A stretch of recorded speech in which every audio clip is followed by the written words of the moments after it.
Josh Carter's battered old Chevy had seen better days, as had the main street of Wolfbridge, Montana. Both man and truck rambled into town under the fading glow of dusk. Tires crunched upon gravel outside Mitchell's farm and repair shop, where the smell of hay and machine oil seemed to cling to everything like an invisible haze. Josh, shoulders aching from the day's labors, prepared for yet another extended bit of mechanical trouble. Mr. Mitchell's truck was always trouble and old. Cherry red rust bucket that had probably roamed highways back when men in top hats marveled at horseless carriages. Josh cut the engine and stepped out into the crisp night air. The quiet felt unnatural, as though the entire world was on pause. He reached Mitchell's barn door, gave it a tug, and meandered inside. Late again, Carter, came a coarse, gravelly voice. Mr. Mitchell, pushing 70, stooped, yet keen-eyed, wore the same brown overalls that might have been new when America was still building railroads across the plains. Had to finish with Mrs. Thompson's combine, Josh replied, forcing a pleasant smile. Is your old machine giving you trouble again? Mr. Mitchell hawked and spat into a bucket. Her usual squeaks, plus a new rattle, plus smoke from the hood. He jerked his thumb at the truck. Won't get me through the harvest unless you tear her apart. Josh set about investigating the engine. Sure enough, it was low on oil. Some tubes were beyond saving, and the spark plugs looked like they'd fought a losing battle with time. But that wasn't the worst of it. On close inspection, the piping seemed to have corroded in an area that made replacement a small nightmare. The night would be a long one indeed. Mitchell, Josh said softly, you might want to consider a new ride. This old truck's running on borrowed time. Mr. Mitchell bristled, removing the pipe from his mouth. Don't need no lecture. Just fix her up. Carter. And that was the end of that. Josh sighed, determined to do his best. By the time the job was finished, the moon hung high and silver above the fields. He tightened the last bolt, wiped grime off his face, and accepted a modest payment of wrinkled bills. Mitchell, never generous with kind words, merely nodded once in thanks before shutting the barn door behind Josh. Out in the night, the croaking of frogs by the creek kept him company on his weary drive home. His modest house lay a little way outside Wolfbridge proper, perched near a shallow river that gently trickled over stones. To Josh, it was a sanctuary, albeit one with peeling paint, a precarious front porch, and a roof that demanded repairs after every hailstorm. Still, it was home. And it had one feature he particularly prized at the end of a grueling day: a deep porcelain bathtub with claw feet, purchased after he inherited the old place and decided he deserved one small extravagance. Parked Dut keys out, he trudged inside, flipping a light switch and ignoring the dusty living room. The entire house smelled of day-old coffee. Josh yearned for a cleansing soak in the tub. Perhaps then, bed. Perhaps then, for once, some real sleep.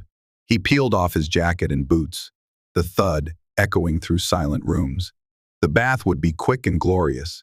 He padded to the bathroom, flipping on the dim overhead light, and then stopped, because someone was standing inside, a woman, though she was not wholly human. Her skin gleamed a delicate shade of violet, patterning and swirling lines that caught his eye in an almost hypnotic shimmer.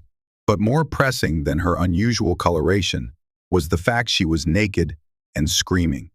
"You, intruder!" she shrieked, hands flung protectively across her body. "How dare you enter unannounced? Do you not see I claim this vessel as my rightful throne?"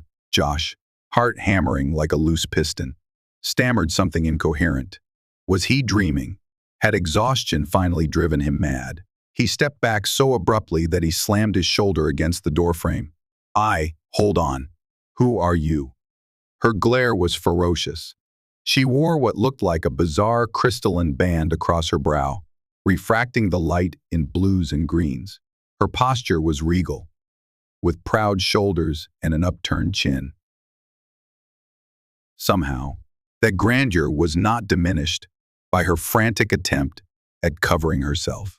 "This is the royal bathing chamber," she snapped, "and I am Nalora Virella, princess of the Shadurian dominion. State your rank and purpose, or be cast out." In that instant, Josh's entire reality wobbled. He blinked, certain he was either asleep or hallucinating. But the hiss of the light overhead, the chill of the tile underfoot, and the waves of confusion coursing through him all felt brutally real. "Ma'am," he managed, "I'm Josh Carter.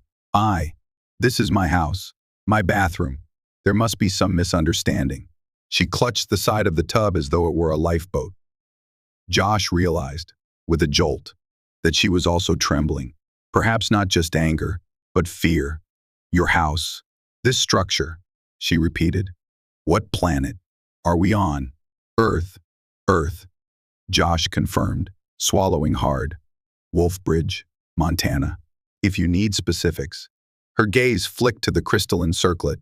No, no," she muttered, anxiety slicing through her haughty exterior. The fail-safe was supposed to ensure my arrival at a safe fortress, not a primitive dwelling. Josh, feeling a degree of gallant impulse, moved to grab a towel from behind the door. Whatever she was, or claimed to be, she was clearly in distress and more than a little exposed. "Here," he said, voice gentler. "Put this on. We can figure this out." She eyed the towel with a mix of suspicion and relief, eventually taking it to drape across her body in a makeshift wrap. "I will not thank you, Earth Dweller," she declared, though her voice wavered. "But you shall at least preserve a modicum of my royal dignity." "Sure," Josh mumbled, stepping out of the doorway so she could pass. "Whatever you say." And so began the strangest night of Josh Carter's life, with a stunned, exhausted mechanic hosting a violet-hued alien princess who claimed his bathtub as her rightful throne. In the pale overhead light, Princess Nalora Virella ventured into the hallway, her every cautious step betraying both curiosity and anxiety. Josh hurried after, flipping additional switches to show her that no threat lurked in the small living room. She pressed a hand to the living room wall. "Such rudimentary materials," she mused, voice laced with skepticism. "And your furnishings. Are these arranged for decorative or functional purpose?" Josh stared at his worn couch, small coffee table, and scattered magazines. A bit of both, I guess. "Look, maybe we should talk about how you got here." He gestured for her to sit, but she refused. Her posture remained rigid, regal like a stage performer who'd found herself in the wrong play. She straightened the makeshift towel, then touched the crystalline band across her brow. It flickered, faint sparks dancing within. "This crown," she explained slowly, "is the heartband of Shadurion, an ancient artifact that allows me to harness certain energies. In times of mortal peril, it can initiate an emergency teleportation, though it seems to have malfunctioned. I intended to be transported somewhere safe." Her gaze flicked around the house, unimpressed. "I had not imagined an obscure bath in Wolfbridge. Obscure is putting it kindly," Josh replied. "But you said mortal peril. That sounds serious. Are you in danger?" Nalora exhaled, crossing her arms. "My uncle, Archon Virel, seeks the throne by force. Treachery runs deep in the royal court. My father is ill, and with no siblings besides me, I stand next in line. That threatened my uncle's ambitions." A flicker of sorrow. "There was an ambush. My mother's loyal guards told me to activate the heartband. They hoped it would deliver me to an ally's fortress somewhere beyond his grasp." Josh listened, trying to keep a neutral expression. The idea of a cosmic monarchy, complete with power struggles and advanced teleportation, felt simultaneously absurd and awe-inspiring. There she was, an alien princess with luminous violet skin, in front of him, in a borrowed towel. "I'm sorry," he managed. "It sounds rough. Is there any chance you can teleport yourself back?" She shook her head. "The energies are nearly depleted. I must recharge the heartband under specific conditions or find a stable warp nexus. If that fails, I remain stranded, and I suspect my uncle will not relent. His enforcers might track me, even across the stars." Josh ran a hand through his rumpled hair, the weight of this bizarre situation settling upon him.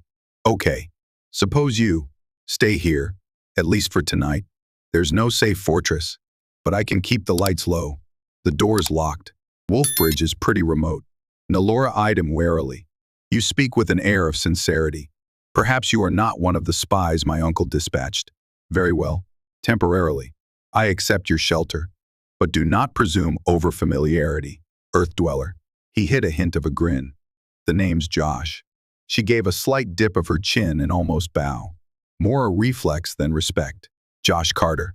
I hear you. They rummaged for suitable attire. Nalora refused any garment that smelled of motor oil or was full of holes, which left a plain white t-shirt and a pair of drawstring lounge pants from an old dresser. Despite the comedic mismatch of sizes, she was tall. With limbs toned by a life of constant training, the outfit fit well enough to preserve her dignity. Josh retreated to the couch, letting Nalora have the bedroom.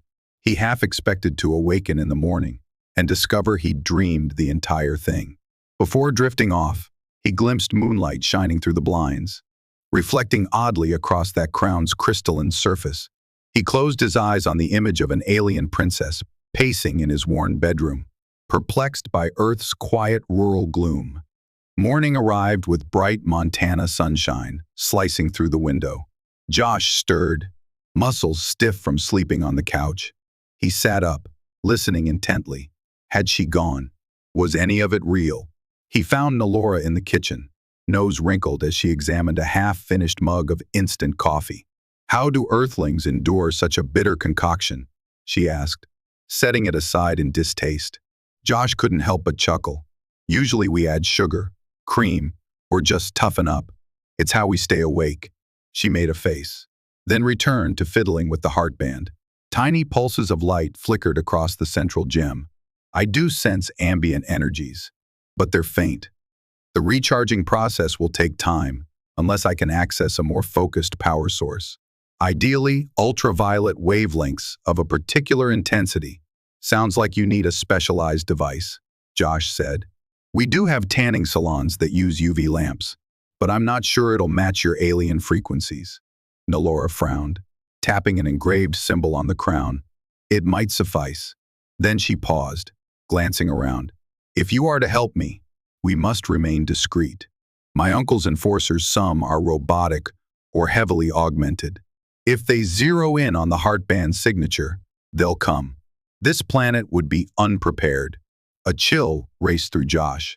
The thought that unstoppable alien assassins might materialize in Wolfbridge was terrifying. So we keep a low profile, he concluded, eyes flicking to the window. Easy enough. There's not much attention in a place like Wolfbridge. I can drive you to the nearest tanning salon in the next county. We can spin some story if folks ask questions. Nalora nodded, though her posture was stiff. I dislike subterfuge, she admitted. But I will endure it. My first concern is survival. Second is returning to Shadurian. Third is reclaiming my rightful throne.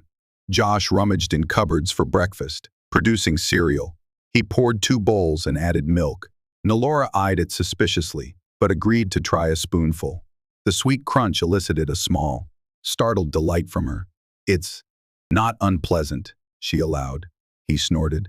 High praise indeed. They ate in silence. Then Josh loaded her into his Chevy, an experience that left Nalora unimpressed. This vehicle roars like an ailing beast, she remarked, fingers gripping the door handle. It's old, Josh conceded, backing out of the driveway. But it'll get us there. She said nothing in reply, but he could imagine her thoughts. Her people likely had sleek starships, advanced technology beyond Earth's wildest dreams. Here she was, lurching along a county highway in a battered pickup, every bump rattling her seat. In truth, Josh's mind was racing with equal fervor. He stole glances at the regal figure in the passenger seat, still wearing his borrowed t-shirt and lounge pants, with the heartband perched delicately on her brow. A princess from another planet, stranded in rural Montana. If he pitched this as a movie, no one would believe him. Yet the realness of her presence was undeniable. She had a certain aura like raw electricity in the air, an undercurrent of confidence forged in palaces and councils of star-spanning dominions. It amazed him that she trusted him at all. His thoughts lingered on how to help her, but they didn't linger on whether he wanted to. Something about the determined set of her jaw stirred a protective impulse in him. She had nowhere else to go, and he wasn't the type to abandon anyone, let alone a woman in danger, even if that woman was from a planet he'd never heard of. The sign for raised tan and glow was crooked. Half the neon tubes burnt out. They parked out of sight, then approached under the mid-morning sun. Josh felt conspicuous, as though any random bystander might guess an alien was in his company. But inside, the bored teenage clerk behind the counter barely glanced up from her phone. Josh cleared his throat. "We'd like to use a tanning bed." Nalora stood slightly behind him, wearing a sun hat pulled low to hide her unusual complexion. The clerk gestured at the price list taped to the wall. "Pick your session," she muttered. "Machines open." They opted for the highest intensity bed. Once ushered into a cramped, lavender-scented booth, Nalora removed the hat, exhaling with a mix of anxiety and anticipation. "Do you need me to stay?" Josh asked, uncertain whether he should. She shook her head. "No. Step outside. I must align the heart." Bands crystals closely to the UV lamps. He nodded, stepping back through the door. But worry gnawed at him.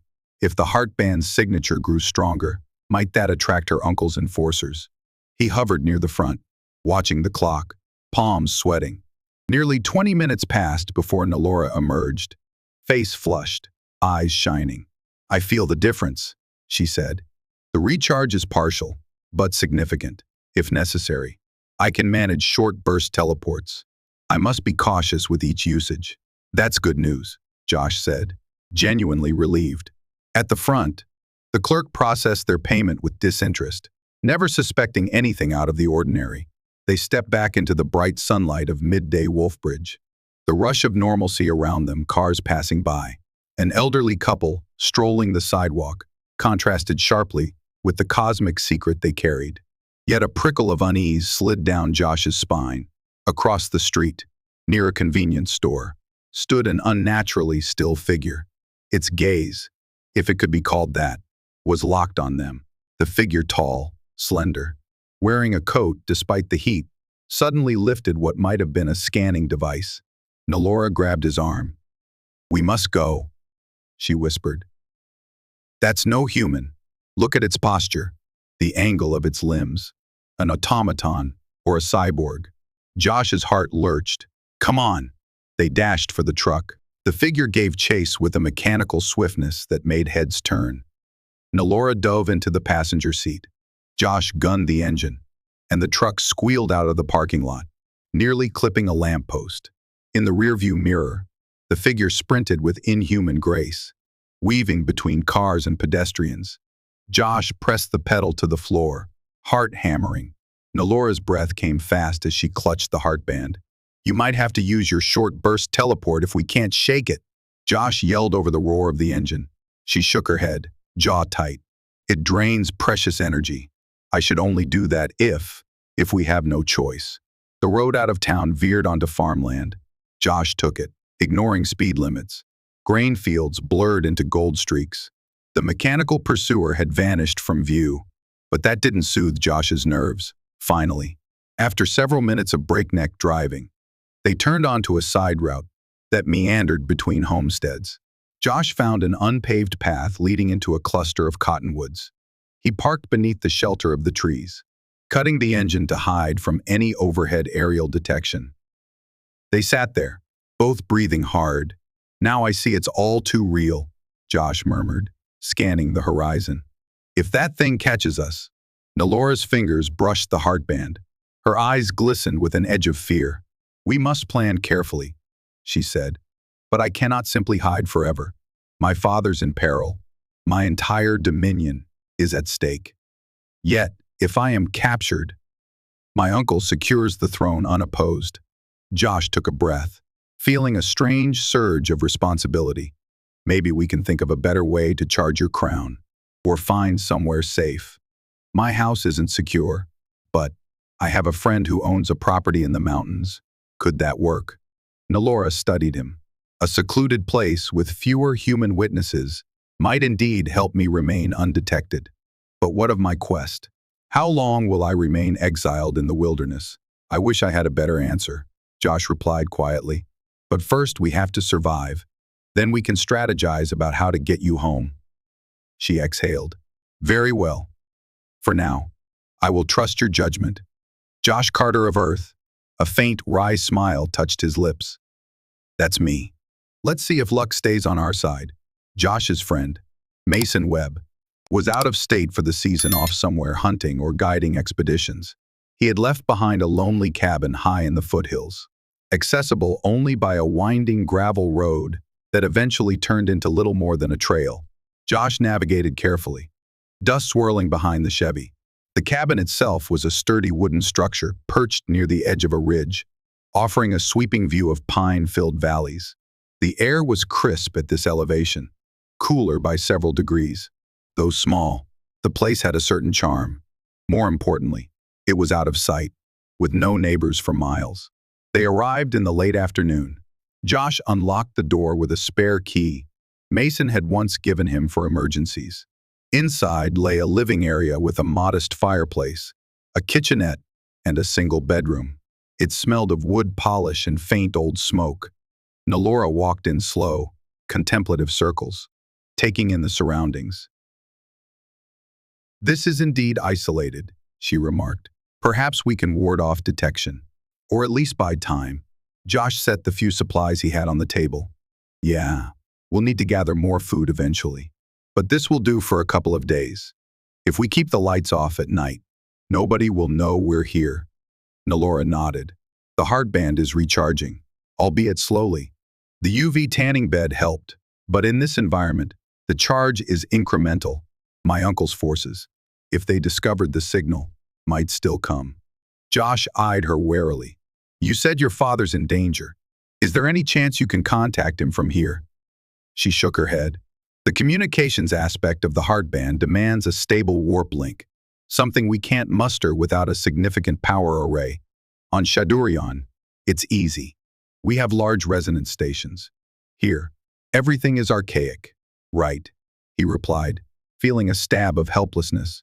Well, while we figure that out, might as well keep you fed and safe. A faint flicker of gratitude passed over Nalora's face, though she masked it quickly. Yes, well, I appreciate your unwavering assistance, even if your world is unconventional. He couldn't help but smirk. We're the ones calling your presence alien. You know. She allowed the faintest chuckle, then turned serious again. We mustn't linger outside too long in case that automaton scans the region. I'll remain indoors and attempt to refine the heart band's energy absorption matrix. Josh rummaged through the fridge, discovering a few leftover canned goods Mason had stacked, plus a decent supply of water jugs. He heated some soup for them. The modest meal made all the more bizarre by the fact he was serving a royal alien presence. They ate quietly, the tension of the day slowly easing, replaced by the hum of uncertainty. After supper, Josh gathered a few blankets and pillows from a trunk, arranging a makeshift sleeping space for himself on the couch. He insisted Nalora take the bedroom, but she hesitated. A princess, she said, as though reminding him, does not fear the hardships of soldiers' quarters, but I shall accept. She withdrew, shutting the door softly. Josh remained by the fireplace, stoking it gently, his mind swirling. If asked a week ago about the biggest challenge in his life, he might have said Mitchell's battered truck or the frustration of overdue bills. Now, he was hiding an extraterrestrial princess from advanced assassins. Against all logic, he felt a thrill. The mundane hollowness that had been creeping into his everyday existence seemed vanished. Something bigger, more meaningful, had landed quite literally in his bathroom. He only hoped they could survive the consequences. That night, Josh dreamed of starfields stretching across an endless sky. He glimpsed monstrous shapes weaving between distant constellations, shadowy and menacing. Then a flash of violet light exploded across the vision, culminating in the image of Nalora's face, eyes blazing determination. He woke to faint morning rays slipping through the cabin window. The fireplace had burned down to embers. He stretched, joints popping, then found Nalora at the small table, rearranging the heartband's crystals with nimble, precise motions. "Morning," he said, voice still rough from sleep. "Looks like you're busy." She nodded, not looking up from her task. "I've disassembled part of the resonance grid to make it more receptive to this planet's solar wavelength. I believe it should accelerate the charging by at least 20%. "That's good news," he said, genuinely impressed. She glanced at him. "And your rest was adequate," he chuckled. "As good as it gets on a couch." For breakfast, they shared a small can of fruit and some trail mix. Nalora found the dried nuts and berries surprisingly palatable. Josh tried explaining how Earth agriculture worked, but she got lost in the details of fertilizers and mechanical harvesters. On Shadurion, it seemed, vast hydroponic arrays used advanced methods to produce large quantities of food, guided by robotic planters and harvesters. The conversation eventually veered toward the mechanical wonders of her world, which sparked a curious grin from Josh. "I fix old trucks for a living. Half of Wolfbridge's farm machinery passes through my garage at some point." Nalora's eyes narrowed in thought. "Then perhaps you can adapt that skill to help me." The Heartband's technology is advanced, but at base, it's about converting energy from one form to another. If you have the know-how, you could assist me in perfecting the alignment." He hesitated, inwardly flattered. "I'm no quantum physicist, but if it's a question of channels and conduction, yeah, maybe I can help tinker." Nalora's lips curved in a faint, approving smile. They spent the morning outside, choosing a secluded spot behind the cabin where the sun shone brightly. Nalora donned her borrowed outfit, making sure to keep her unusual appearance at least partially hidden with a wide-brimmed hat. They set the heartband on a rock, with wires, reflective surfaces, and small improvised contraptions that reminded Josh of a jerry-rigged solar cooker. Nalora guided him, describing how to reposition certain facets to catch the correct angles of the sun. He experimented with different angles, using leftover bits of reflective foil found in the cabin. The crystals glowed faintly whenever alignment improved.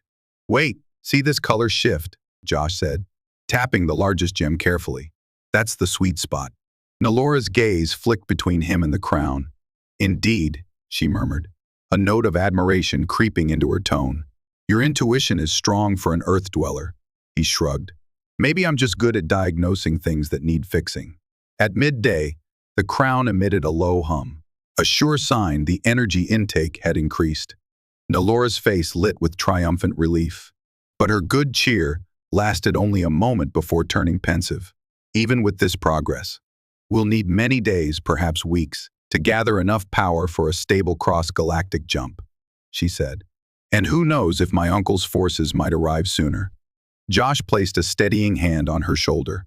"Then we find a way to hold them off, or we hide, or we keep moving. You won't face them alone." She blinked, as though unaccustomed to such earnest support. Her posture relaxed. "That is reassuring," she said softly. They remained that way for a brief moment, locked in a companionable silence that resonated more than words. Then Nalora cleared her throat, stepping back. "We should get inside," she said, "in case there are overhead drones." He nodded, casting one last glance at the shimmering crown. The days fell into a rhythm.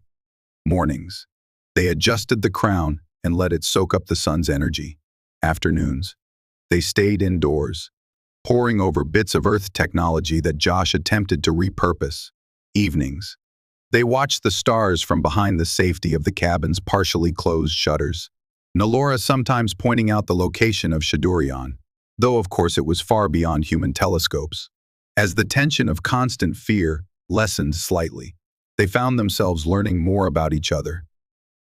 Josh recounted growing up in Wolfbridge, the heartbreak of losing his parents in a car accident when he was 19, the slow building of his mechanic's business. Nalora, in turn, spoke of the gleaming spires of the Dominion's capital, the centuries-old traditions that shaped her education, her sense of duty. She described how her people developed advanced resonance technology to navigate star lanes, bridging galaxies in ways that Earth had yet to discover. She seemed proud of that heritage. Yet there was also a glint of loneliness in her eyes whenever she spoke of her father's weakening health and her mother's stoic attempts to keep the empire together. One crisp afternoon, while examining parts from an old radio they'd found in the cabin, Josh was startled by Nalora's sudden tension. She stood upright, every muscle coiled. "Do you feel that?" she whispered. He frowned. "Feel what?" She rushed to the window. Outside, beyond the ridge, a faint hum vibrated in the air, a scanning wave. It's subtle, but I recognize the pattern. One of Archon's vessels might be in high orbit, sweeping the terrain with reconnaissance pulses. Josh's chest tightened. "They found us." "Not necessarily," Nalora said, swallowing. "But they are near enough to search. If they pinpoint the Crown's location, we'll be under attack." Quickly, they rushed to shield the heartband. Nalora toggled a few crystals, changing the resonance signature. Josh removed anything metallic from the immediate area. They doused the fireplace to avoid any outward smoke signals. In the hush that followed, they heard a low thrumming pass overhead, then drift away. Eventually, the tension eased. Nalora placed a hand to her temple, exhaling shakily. "I think." It moved on. Josh sank onto a chair, trying to catch his breath. "We got lucky. We cannot rely on luck forever," she said, voice taut. "Archon's reach is vast. I must restore the heartband soon, or else I put you and your world in danger." Josh eyed the battered radio on the table. "We have to speed this up. Maybe we need something stronger than sunlight. Some kind of industrial UV lamp, like the ones in massive labs." Nalora perked up. "Yes. If you know of a facility that uses intense ultraviolet frequencies, could we break in?" Maybe," Josh said, recalling that the local state university, about 70 miles south, had a research wing for advanced biology. They sometimes used specialized lights for certain experiments. Montana West University. They might have something, but infiltration is a tall order. Nalora's expression hardened with royal determination. For Shadurian's rightful princess, no challenge is too great. Under the cover of night, they left the cabin in the Chevy. Josh felt a pang of nostalgia for the simple days of his routine, but it was overshadowed by the sense of purpose that spurred him onward. Nalora sat in the passenger seat, the heartband wrapped in an old blanket to shield it from prying eyes. They traveled mostly back roads, circumventing Wolfbridge. At times, Nalora peered through the windows, marveling at the star-dotted sky. "Your planet's darkness is so pure. In the capital, we have glow lamps that make the night nearly as bright as day. Sometimes I appreciate the quiet nights here," Josh mused. She shot him a faint smile, then turned serious. "Once I retrieve my father's scepter, I'll restore the rightful monarchy. I only hope I'm not too late." The miles slipped by. They skirted small towns, eventually arriving near the outskirts of Montana West University. The campus lights glowed, a cluster of buildings in the midst of rolling land. Josh parked in a dark lot behind a row of trees. "That big building over there is the science wing. My friend, Heather, used to say it had advanced labs." Nalora nodded, adjusting her hood. "We shall see." They approached on foot, hearts pounding. The entrance was locked, of course, but the building was old enough that the side door might have weaknesses. Josh tried his luck with a credit card trick, but Nalora had a different approach. She pressed the heartband to the door's electronic lock panel, releasing a tiny pulse that shorted the circuit. The door clicked open. They hurried inside. The corridor quiet, except for the hum of ventilation. At this late hour, only security or the occasional grad student would be around. The overhead lights were dim. Nalora covered her face with the hood as they crept along. Signs labeled each hallway: chemistry, microbiology, advanced materials. They found a door labeled UV fluorescence lab and tried the handle. Locked. Josh grimaced. Nalora repeated her trick on the small keypad, careful not to produce a large energy discharge. The door beeped, and they slipped in. Inside, the space was full of lab benches, microscopes, and protective gear. A tall metal apparatus dominated one corner, studded with UV bulbs. Nalora's eyes lit up. This must be it. But footsteps echoed outside. Josh tensed, a wave of adrenaline pumping through him. They were not alone. In a corner of the lab, they spotted a student curly-haired, wearing thick glasses, apparently dozing at a desk. This was not ideal. Quietly, they approached. The student stirred, blinking rapidly. "Who's there?" he murmured groggily, eyes widening. "Hey, sorry," Josh said in a low voice. "We got locked out. Official after hours research. Don't mind us." The student, spooked, eyed them. "I haven't seen you around. Are you with Dr. Evans's group?" Nalora stepped forward. The overhead lamp cast an odd glow on her face, partially masked by the hood. "We have urgent business. I suggest you resume your rest." Strangely, her commanding tone made the student hesitate. Yeah, sure," he said, baffled. I guess it's okay. Just lock up when you leave." He rubbed his eyes, apparently more exhausted than curious, then stumbled out with his notes. Josh exhaled, relieved. Nalora raced to the UV apparatus. She systematically inspected the controls, then nodded. "This is powerful enough to accelerate the heartband's charge significantly." She removed the blanket, placed the crown carefully under the lamp, and switched it on. The bulbs thrummed, a harsh purple-white glow illuminating the bench. Almost immediately, the crystals on the crown began to sparkle with internal brilliance. "It's working," Nalora said, face illuminated. "Josh, keep watch." He hovered by the door, adrenaline flooding him. He found himself wishing they had a real plan for any sudden confrontation. For a tense 5 minutes, the hum of the lamp intensified. Nalora adjusted dials on the apparatus, and the crown shimmered ever more brightly. Then, faintly, an alarm beeped on a panel overhead. "What's that?" Josh hissed. Nalora's expression fell.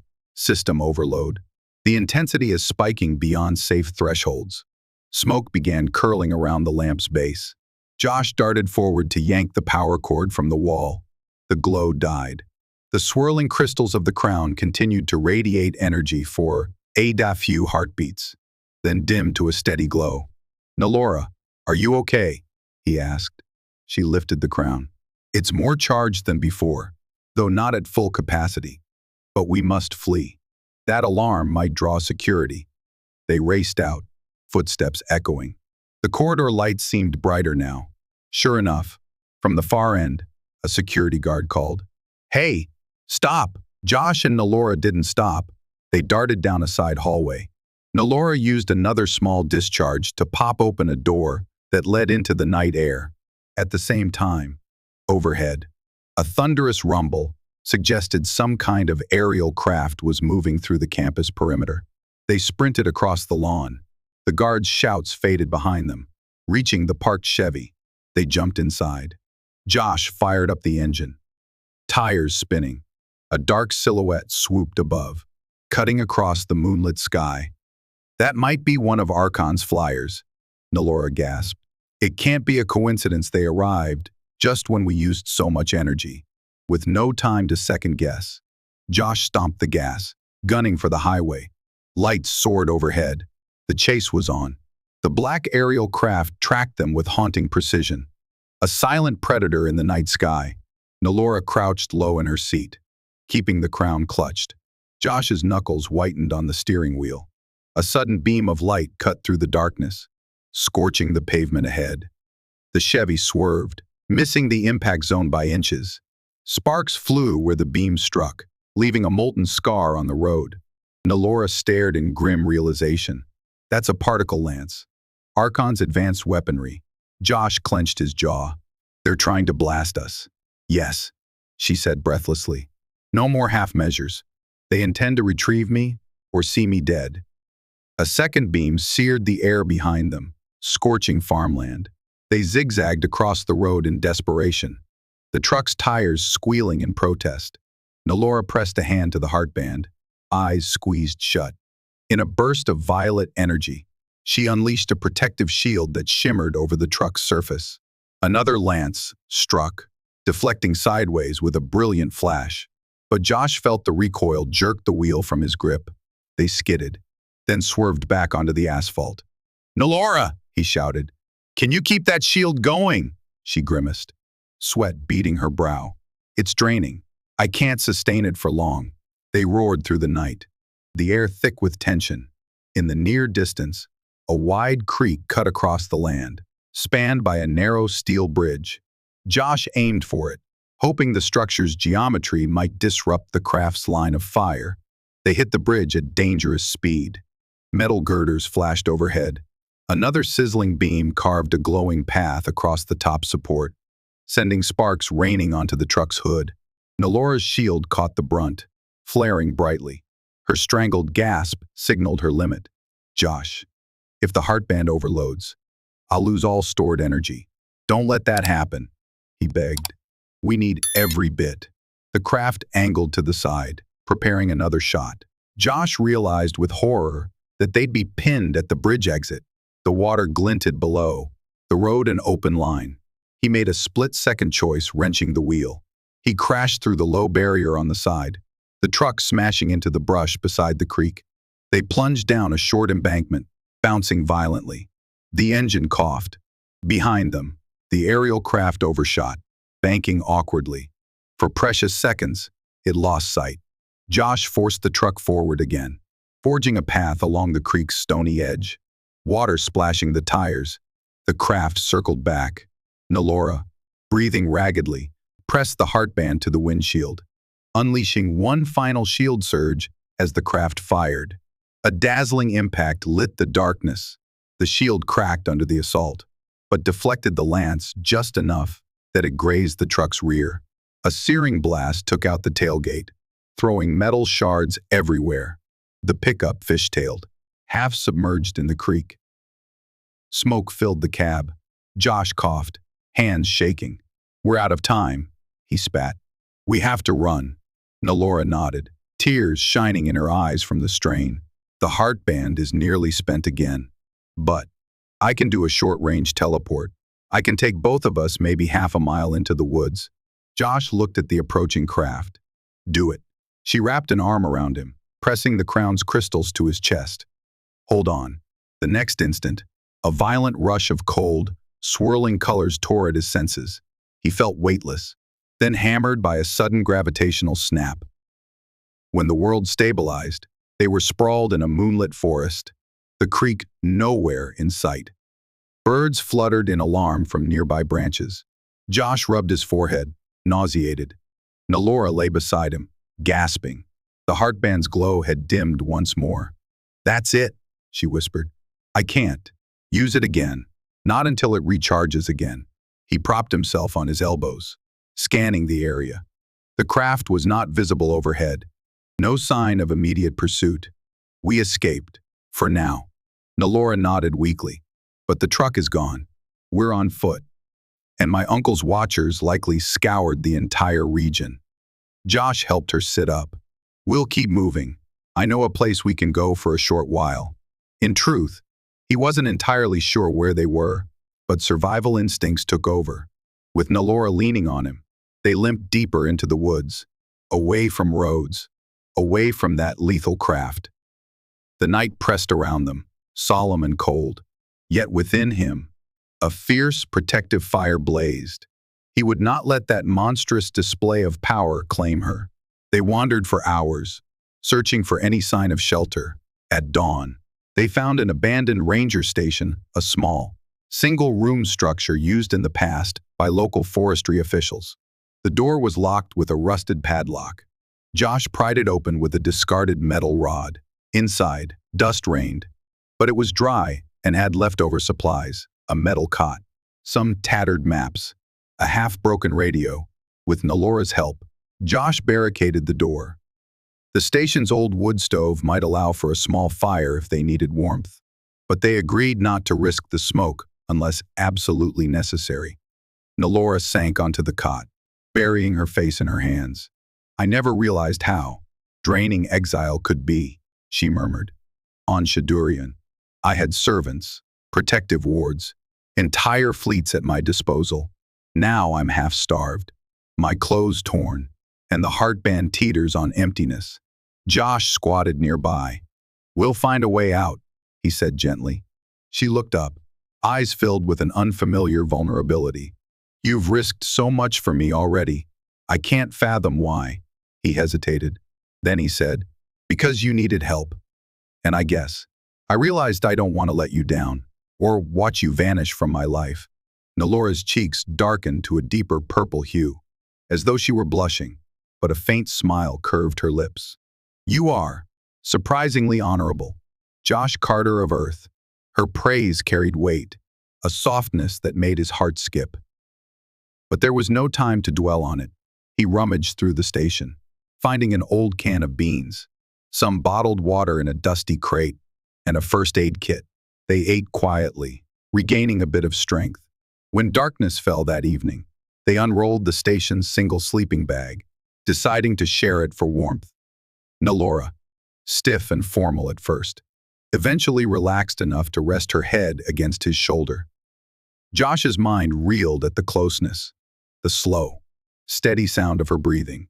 In a hushed tone, she began to describe the great dome of Shadurian's capital city, the tinted glass that refracted the morning suns, yes, suns. For her home had two smaller companions, circling the primary star. She told him about the star lanes, about silver-winged creatures called Duraxes that soared above the city's spires. Josh was captivated, painting mental pictures of all she described. In turn, he found himself telling her of Wolfbridge's local traditions, how farmers and ranchers threw a harvest festival every autumn, complete with chili contests and antique tractor parades. He described trout fishing in the local streams, hot apple cider, the towering pines that changed color in the fall. She listened intently, occasionally letting out a soft laugh at the quaintness of it. Yet he suspected she found it comforting. Two very different worlds, bridging the gap in a dusty ranger station, pinned in by cosmic threats. Before sleep claimed them, Nalora quietly said, "If I ever do return to Shadurian and succeed in reclaiming the throne, I will not forget this place, or you." Josh squeezed her hand in the dim light. "I'll hold you to that." Days stretched on, measured by beams of sunlight cutting through cracks in the station's walls. Food dwindled. Water ran low. Nalora regained some measure of the heartband's charge by sitting in sunlit clearings, but the progress was incremental. They hatched a plan to return to Wolfbridge under cover of night to gather supplies, unaware that Wolfbridge itself had become a hotspot of speculation after rumored sightings of strange lights and drones. People whispered about government experiments or UFO visitors. The local sheriff's office got involved, but no definitive answers emerged. Finally, short on options, they made the trek, adorning Nalora in an oversized jacket and hat. They stuck to back roads, eventually sneaking into town on foot. Wolfbridge was quiet, its street lamps glowing faintly. At a small gas station, they purchased canned goods, bottled water, basic toiletries, anything that could be carried in a backpack. The clerk didn't look twice at Nalora, likely mistaking her for another local after a long day. They paid in cash and left, hearts pounding. But as they stepped onto the sidewalk, the night seemed to intensify. Josh noticed an unusual hush. Nalora sensed it too. Then, from an alley, a mechanical figure emerged, red sensors gleaming in the gloom. Another of Archon's enforcers. "Stop," it intoned in an emotionless voice. "Surrender, Princess Nalora Virella." Josh's hands tightened around the plastic bag he held. Nalora's eyes hardened, even as her posture tensed for fight or flight. In an instant, the enforcer's metallic arms swiveled, launching a small, spinning device that attached itself to Nalora's jacket sleeve. She cried out in alarm, tugging at it. Josh dropped the bag, lunging for the enforcer. He had no illusions about his odds in a fight. The enforcer's arm was plated in metal, each movement precise. But adrenaline spurred him. He swung a chunk of broken wood he'd spotted on the ground, barely enough to scratch the enforcer's plating. Still, it drew the thing's attention, giving Nalora a moment to wrestle off the device. Lights flickered on in a nearby building. Drawn by the commotion, the enforcer pivoted away from Josh, focusing on Nalora again. A whir of mechanical joints, Nalora sprang backward, pressing her fingers to the heartband. A faint violet spark flared, enough to short-circuit the spinning device. But that small discharge left her unprepared for the enforcer's next strike. It slammed a metal fist into her midsection. She went flying, hitting the pavement with a gasp. Fury rose in Josh, overshadowing reason. He hurled himself at the enforcer, tackling it around the legs. They collapsed in a heap.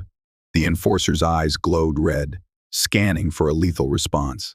In that dire moment, a shotgun blast echoed through the street. Both Josh and the enforcer paused, disoriented, out of the corner of his eye. Josh saw the silhouette of Mr. Mitchell, the old rancher, in pajamas, wielding a shotgun. "You best get off our turf," Mitchell barked, voice trembling but defiant. "I don't know what incarnation you are, but Wolfbridge don't take kindly to big, shiny bullies." The enforcer calculated swiftly, scanning the new threat. Another blast from Mitchell's shotgun peppered its chest plate with buckshot. Although the damage was minimal, it triggered the enforcer's threat protocols. The machine pivoted, ignoring Josh, and advanced on Mitchell. Nalora, still stunned, struggled to rise. Josh found the broken wood again. With a frantic burst of strength, he rammed it into the enforcer's joint where the plating overlapped. Sparks flew. At the same moment, Mitchell fired again, aiming for the enforcer's sensor cluster. The combined assault momentarily overwhelmed its systems. The machine sputtered, stumbled, and collapsed in a twitching heap. Josh panted, staring at the inert figure.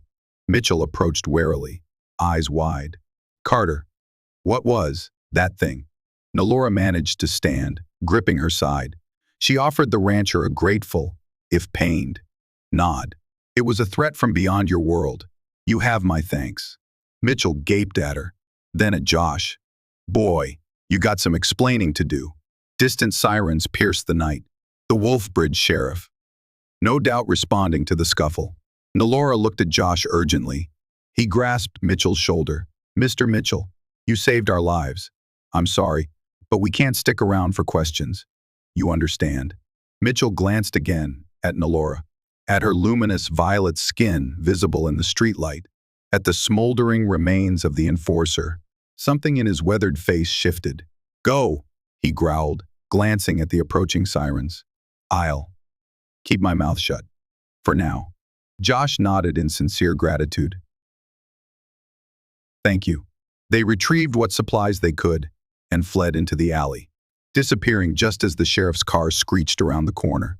Mitchell confronted the lawman with a story of intruders he chased off. Meanwhile, Josh and Nalora disappeared into the Wolfbridge night once more. They returned to the ranger station by dawn, exhausted and battered. Nalora's bruise on her ribs looked severe, and Josh used the first aid kit to help. The tension of confrontation weighed heavily on both of them. Despite everything, the heartband had gleaned a meager extra charge from Nalora's desperate usage, enough to keep them hopeful that soon, maybe soon, she could open a stable wormgate. That day, they huddled over a map of the region, discussing how best to avoid further detection. Nalora turned over the battered enforcer's scanning device they'd salvaged, gleaning insights into its range. "We might have a window of time if we cloak the heartband's signals carefully," she said. Josh's gaze flicked to the bruises shadowing her face, the haunted look in her eyes, and he realized there was more at stake than just duty for him now. He cared for her. The notion filled him with a quiet, burning resolve. They managed to fine-tune the heartband's crystals once more in a sunny patch of clearing. By evening, Nalora's face brightened with determination. "Josh, it's nearly ready. I can attempt the intergalactic jump to Shadurion soon. I must, or Archon's tyranny will be unstoppable." His stomach nodded. "That means you'll be gone." She looked at him, understanding the unspoken question. "It does. But I must go. My people, my father, they all rely on me." Josh swallowed. "I get it. But I do not wish to vanish from your life." She approached him, reaching for his hands. "You have risked everything to protect me. Your bravery, your kindness, your resilience. I value them. I wish to repay you by ensuring your safety." He managed a sad half-smile. "I'll manage. Wolfbridge folks are tough, apparently. And I suspect your uncle's enforcers will follow you once you leave." She nodded. "They have no reason to remain on this planet if they cannot find me. But still, if I succeed in reclaiming the throne, in time I could re-establish a stable corridor. I could invite you to see Shadurian yourself." His heart thudded. "That's an incredible offer." Nalora's lips curved in a smile that made his pulse race. "Only if you wish. I can make no promises about the exact timing. I'd wait a lifetime for that chance," Josh said softly. She leaned in, pressing her forehead to his, the gentle swirl of her violet patterns mesmerizing him. It was a tender closeness he never dreamed possible, a moment of peace in a maelstrom of chaos. That night, they prepared. Nalora checked every facet of the heartband. Josh helped gather stones to form a crude circle, a place where she could concentrate the energies for stable teleportation. The station's open clearing provided a vantage of the sky, where starlight beamed faintly. When the moment came, Nalora donned the heartband in full. Its crystals glowed with renewed vigor. She stood at the center of the circle, inhaling the crisp mountain air. Josh hovered at the edge, heart thumping with a mixture of pride, fear, and sorrow. "I'm ready," she said. Her voice trembled slightly. "Josh, thank you." He stepped forward, impulsively wrapping her in a fierce embrace. She returned it with equal fervor, the final walls of royal reserve melting away in that stolen second. No words sufficed for the swirl of emotion passing between them. Then she stepped back, raising her arms. The heartband's radiance intensified, painting the clearing in dazzling violet. A low hum pulsed in the air, stirring leaves and dust. Nalora lifted her gaze to the stars. Energy crackled, forming a swirling vortex of light around her. She locked eyes with Josh one final time, then, in a flash, was gone. He stood there, breath caught in his throat, the afterimage of violet brilliance dancing on his eyelids.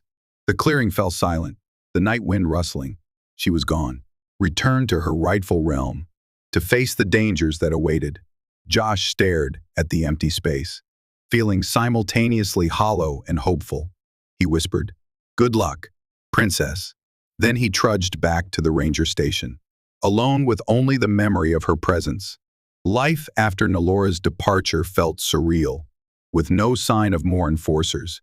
Josh cautiously re-entered Wolfbridge, spinning a tale for the locals that his vanishing act had been a spur-of-the-moment fishing trip. People eyed him with curiosity, but ultimately accepted it. Mr. Mitchell, who had glimpsed the unbelievable that night, was taciturn as ever. When Josh returned to check the old man's battered truck, Mitchell handed him a thermos of coffee without ceremony, then muttered, "Got rid of that metal monster, I guess." Josh replied softly, "Yeah." Mitchell nodded gruffly. End of conversation. The battered enforcer's remains had mysteriously disappeared by the time the sheriff arrived. Whether by Archon's remote retrieval or some hush-hush agency, no one could say. Wolfbridge folks, being private by nature, quickly moved on. Weeks passed, the routine of mechanical repairs, supply runs, and quiet evenings resumed. Yet for Josh, everything felt different. The memory of Nalora's radiant presence lingered like a note from a half-remembered melody. He found himself gazing at the night sky often, wondering if she'd succeeded in reclaiming her throne. He tried to distract himself by overhauling the shop, offering new deals to local farmers. Business picked up. He fixed tractors, combines, pickup trucks. If idle thoughts drifted too long, he'd catch himself wishing for a sign from beyond the stars. But life pressed on, over time. He started believing maybe he'd never see Nalora again. Maybe it was a once-in-a-lifetime crossing of paths. He cherished the memory, though it stung. One particularly blustery afternoon, the sky threatened rain. Josh was finishing up a small tractor job for a local rancher.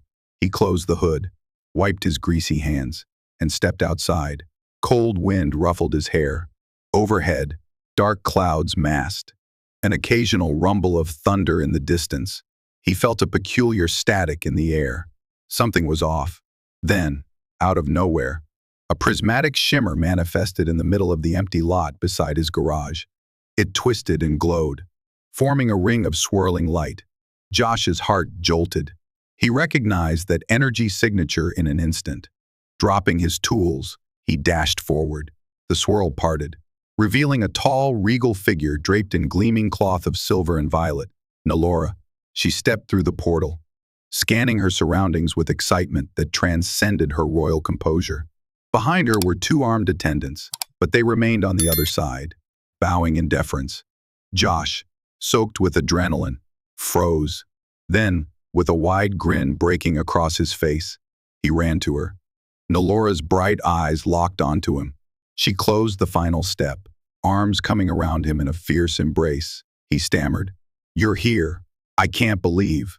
She pulled back, revealing a mixture of joyous relief and solemn pride. The faint lines of worry on her face indicated the battles she had endured. But her smile was luminous. "I told you I would return, once I reclaimed my father's throne." He laughed, chest tight with emotion. "So you did. God. Nalora, you did it." She nodded. "My uncle is defeated. The Dominion stands united under rightful rule. My father is recovering.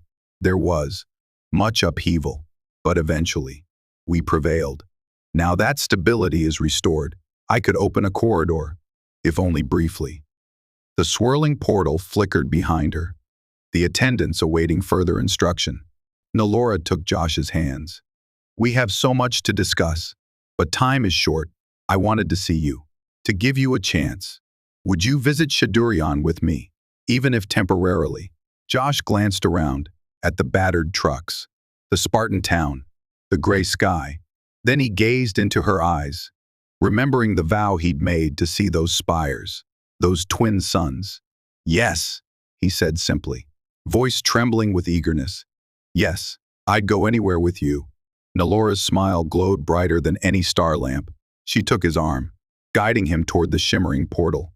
He paused only to shout a farewell to a bewildered Mr. Mitchell, who had just emerged from the garage. Mitchell gaped, tipping his hat in confusion. "You take care, Carter," the old man muttered, half stunned. Josh winked. "See you later, Mr. Mitchell." Then he crossed the threshold into cosmic brilliance, hand in hand with the violet-skinned princess who had appeared in his bathtub and changed his life forever. The swirling energies enveloped them, and in a blink, the portal snapped shut, leaving only the faint crackle of dissipating light in the Wolfbridge air. He almost couldn't breathe when he saw Shadurian's capital for the first time. The portal deposited them on a grand dais of polished stone, ringed by graceful arches and floating orbs of soft illumination. The sky overhead was a tapestry of swirling clouds pierced by two shining suns, painting the skyline in shades of pink and gold. Towering spires soared in the distance, connected by crystalline bridges. Airborne craft hummed gently, weaving between the structures with fluid elegance. At ground level, streets bustled with beings dressed in vibrant textiles, their skin tones ranging from pale lilac to deep indigo. Nalora, clad in her official royal regalia complete with the fully recharged heartband, guided him forward. Beyond the plaza, an ornate palace rose, flanked by two symmetrical wings. Guards in ceremonial armor bowed at her approach, and curious onlookers murmured at the sight of the off-world visitor holding their monarch's hand. It's unbelievable," Josh whispered, wonder blooming inside him. Nalora squeezed his hand. "Welcome to my home. My father, the king, wishes to meet you as well. He owes you a debt for your bravery in protecting his daughter." Josh's cheeks warmed, memories of Wolfbridge swirling with the stark reality of this alien realm. "I just did what any friend would." Nalora turned, her violet eyes brimming with affection. "You did far more than that." They continued through corridors of art and sculpture, the floors inlaid with swirling patterns reminiscent of the heartband's design. Eventually, they entered a grand chamber bathed in sunlight from a domed skylight. A dais at the far end held a regal figure who rose with measured dignity, Nalora's father, tall and imposing, though his posture hinted at recent convalescence. In the hush that fell, Nalora introduced Josh. The king inclined his head with solemn respect. "We are most grateful to you, Earthling," he said, "and you shall always have a place of honor in Shadurian's annals." Josh found his words fumbling. It was an honor just to help. "Nalora," he managed, stumbling over the proper address. The king's expression softened. "I see my daughter chose her allies well." Nalora beamed, stepping closer to Josh. "Father, if you permit, I would show him the city, the spires, the star lanes, everything he has yet to see." A faint flicker of amusement crossed the king's regal features. "Of course, child. May your journey bring our worlds closer in understanding." With that, they departed, Nalora leading him through the labyrinthine palace halls. All around them, the architecture sang of advanced technology, living gardens suspended in midair, corridors lined with softly humming panels. She took him to an observation platform high atop a tower. The view made Josh's breath catch. From this vantage, the swirling patterns of the city, the distant mountains, the shimmering rivers, all stretched into a horizon tinted with alien hues. The twin suns, low in the sky, cast elongated shadows. "This is only the beginning," Nalora whispered, her voice reflecting his awe. "I want to show you the resonance fields, the cosmic gateway above the North Quadrant, the night festivals under the triple moon alignment. There is so much I've dreamed of sharing." Josh turned to her, heartful. "I can hardly believe any of this is real, but I'm grateful." She cupped his face gently. "And I am grateful you stepped into your bathroom that night." "Fate works in mysterious ways," he smiled, pulling her closer in that lofty tower. A princess's light enveloped them, forging a bond that bridged Earth's farmland and Shadurian's cosmic grandeur. Outside, the suns dipped further, painting the city in a kaleidoscope of color. Perhaps they would travel between worlds. Perhaps they would share in the delights of each other's cultures. For that moment, all that mattered was the warmth in their hearts and the knowledge that a single unexpected meeting had blossomed into something no distance could ever truly divide. And so it ended. And yet it truly began a happy ending for the alien princess and the Montana mechanic, in a realm bright with promise.